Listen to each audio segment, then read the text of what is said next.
Hello students, welcome back to Sociology classes, Sociology BA part 3rd. Okay, today our topic is problem of reliability in sampling. निर्दर्शन में विश्वसनीयता की समस्या.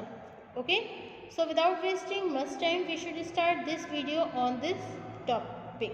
Okay students, निर्दर्शन चाहे किसी भी रूप में हो, इसके प्रयोग में एक अध्ययनकर्ता को अनेक समस्याओं का सामना करना पड़ता है.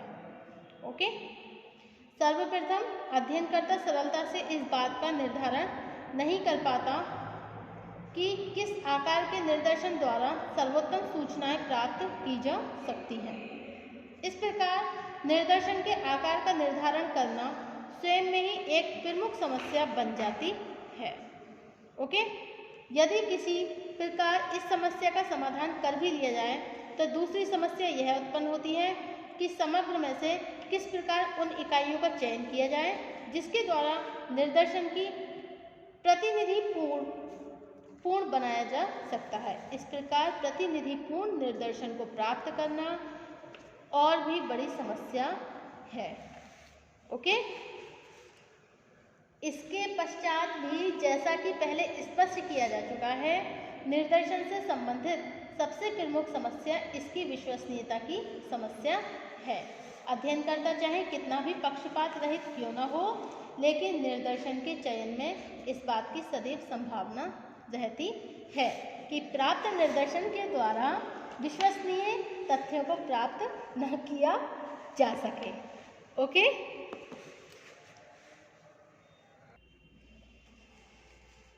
नंबर 1, निर्दर्शन का आकार इतना छोटा अथवा आवश्यकता से इतना बड़ा हो सकता है कि उसके आधार पर प्राप्त सूचनाएं अपर्याप्त रह जाएं अथवा व्यर्थ की सूचनाओं का संकलन हो जाए. ओके, नंबर 2 है, यह आवश्यक नहीं होता कि निर्दर्शन में जिन इकाइयों का समावेश किया है वह इकाइयां संपूर्ण समग्र की विशेषताओं का प्रतिनिधित्व अवश्य करती हैं.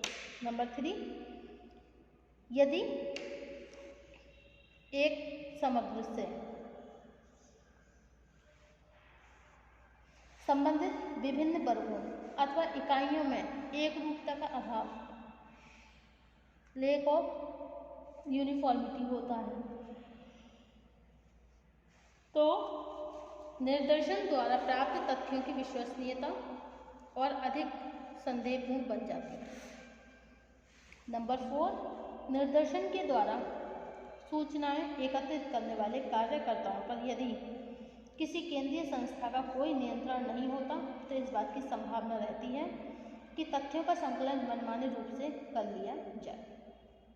अंत में यह संभव है कि निर्दर्शन के अंतर्गत जिन इकाइयों का समावेश होता है उनसे सूचनाएं प्राप्त न की जा सके अथवा उनके द्वारा प्राप्त सूचनाएं अपूर्ण और त्रुटिपूर्ण हो.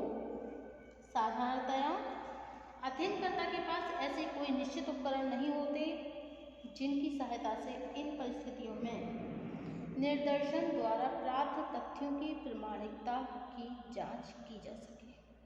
ओके, उपर्युक्त दशाओं से यह आवश्यक हो जाता है कि कुछ विशेष प्रयत्नों के द्वारा निर्दर्शन की विश्वसनीयता की जांच अवश्य की जाए. इसके लिए विभिन्न विद्वानों ने अनेक उपाय का उल्लेख किया है, जिनमें से कुछ महत्वपूर्ण उपायों को निम्नलिखित रूप से समझा जा सकता है. ओके,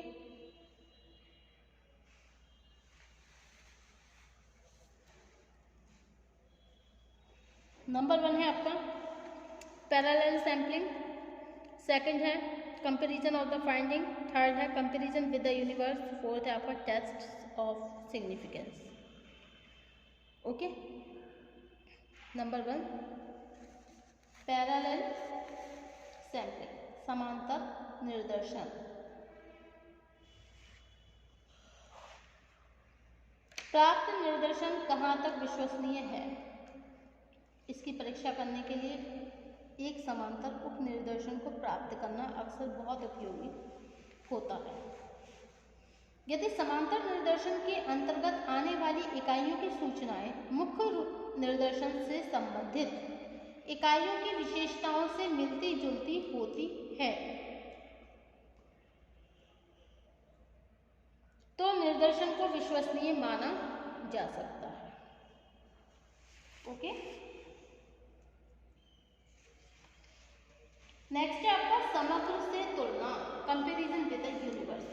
समग्र की विभिन्न इकाइयों की सूची बनाते समय अध्ययनकर्ता समग्र की अनेक विशेषताओं को ज्ञात कर लेता है।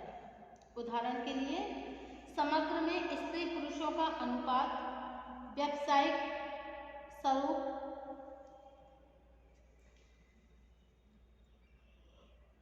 जाति विभाजन तथा परिवार का स्वरूप आदि इसी प्रकार की प्रमुख विशेषताएं हैं।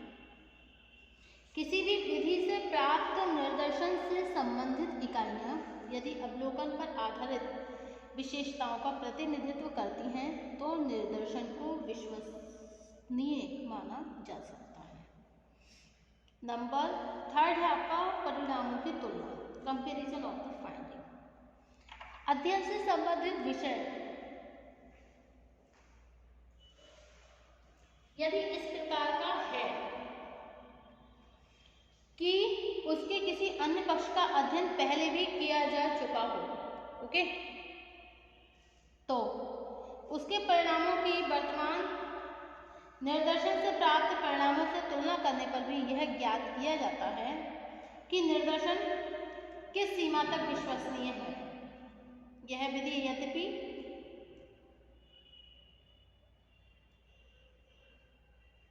अधिक उपयोगी नहीं होती है, लेकिन तो भी कुछ विशेष परिस्थितियों में इसका उपयोग किया जा सकता है। नेक्स्ट है महत्व का परीक्षण, टेस्ट ऑफ सिग्निफिकेंस। निर्देशन की विश्वसनीयता की जांच करने के लिए यह तरीका अधिक वैज्ञानिक होते हुए भी व्यावहारिक जीवन में सबसे अधिक महत्वपूर्ण है। निर्देशन के उपयोग द्वारा प्राप्त सूचनाओं का जब प्रथम स्तर पर प्रमापीकरण किया जाता है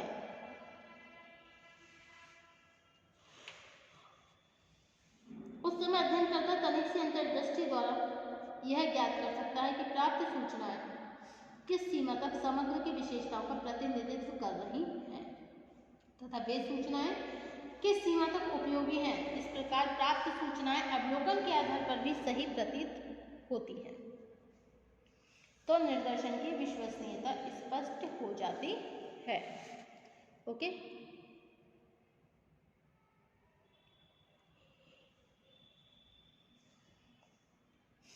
नेक्स्ट पॉइंट है आपका निर्देशन का महत्व। सामाजिक अध्ययनों में निर्देशन की उपयोगिता का उल्लेख करते हुए रोजेंडर ने लिखा है, निर्देशन को यदि सावधानी से प्राप्त किया जाए तो निर्देशन न केवल बहुत सस्ता रहता है बल्कि ऐसे परिणाम भी प्रस्तुत कर सकता है जो अत्यधिक यथार्थ होते हैं तथा कभी कभी संगणना की तुलना में भी अधिक परिशुद्ध होते हैं।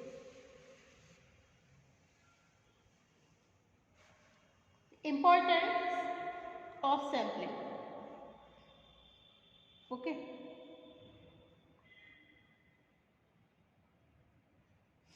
निर्देशन को यदि सावधानी से प्राप्त किया जाए तो निर्देशन न केवल बहुत सस्ता रहता है बल्कि ऐसे परिणाम भी प्रस्तुत कर सकता है जो अत्यधिक यथार्थ होते हैं तथा कभी कभी संगणना की तुलना में भी अधिक परिशुद्ध होते हैं।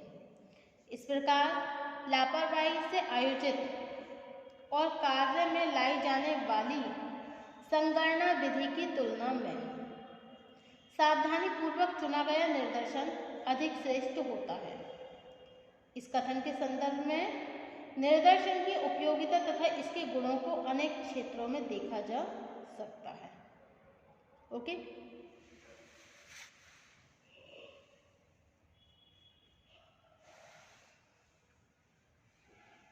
according to A.C. Rosender, if carefully designed, the sample is not only considerably cheaper but may give results which are just accurate and sometimes more accurate than those of census.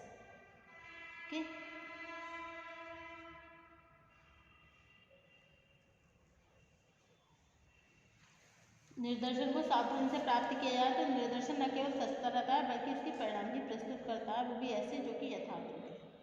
कभी कभी संगणना की तुलना में अधिक परिशुद्ध होते हैं ये, और इस प्रकार लापरवाही से आयोजित और कार्य में लाई जाने वाली संगणना विधि की तुलना में सावधानीपूर्वक चुना गया निर्देशन अधिक श्रेष्ठ होता है।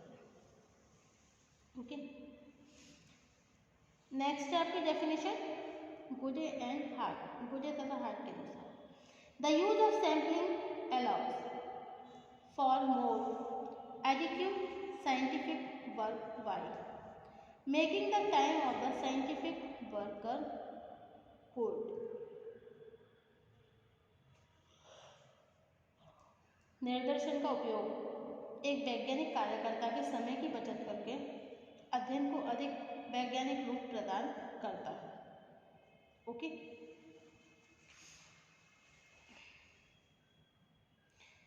Now we are telling the importance of sample. These are the all points of importance of sampling. Number 1, time saving, समय की बचत। नंबर 2 है इसमें धन की बचत, मनी सेविंग। नंबर 3, गहन एवं सूक्ष्म अध्ययन, इंटेंसिव स्टडी। नंबर 4, निष्कर्षों में यथार्थता, एक्यूरेसी इन कंक्लूजन। नंबर 5, प्रशासकीय सुविधा, एडमिनिस्ट्रेटिव कन्वीनियंस। नंबर 6 है एप्रोप्रिएट इन स्पेसिफाइड कंडीशंस, विशेष दशाओं में उपयुक्त। नंबर 7 है फ्लेक्सिबिलिटी, लोच। Okay, so thank you for watching my video.